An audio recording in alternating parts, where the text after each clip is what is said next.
Hello everyone, সবাইকে স্বাগত জানাচ্ছি বাড়ির পুজোর আরও একটি নতুন পর্বে। So good morning. অবশেষে এতদিনের প্রিপারেশন এবং খাটাখাটনির পর আজ ফাইনালি বাড়ির পুজো। হ্যাঁ, বছরে একটা দিনের জন্যই সারা বছরই আমাদের নানান রকমের প্ল্যানিং চলতে থাকে। তো আজকের ব্লগটা শুরু করলাম ভোর 5:10 থেকে। রাতে কাজবাজ সেরে শুতে শুতে প্রায় ওই 3:30 বেজে গিয়েছিল, কিন্তু সকালে 4:30তেই উঠে যেতে হয়েছিল। স্নান সেরে ভোর 5টার মধ্যে ঠাকুর ঘরে চলে গিয়েছিলাম।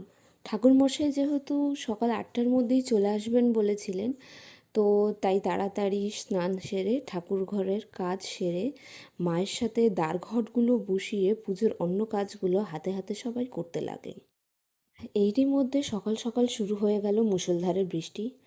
তবে আর কি, এই অসময়ের বৃষ্টি কাজের ব্যাঘাত ঘটিয়ে দিল। তবে বৃষ্টি হোক আর যাই হোক, ঠাকুরমশাই কিন্তু নিজের টাইমিং নিয়ে খুবই পাঞ্চুয়াল।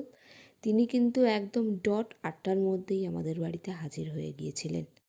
দেখতে দেখতে দুটো ঘরের পুজো প্রায় শেষ হয়ে এসেছিল। এবার বাকি শুধুমাত্র হোমযজ্ঞের।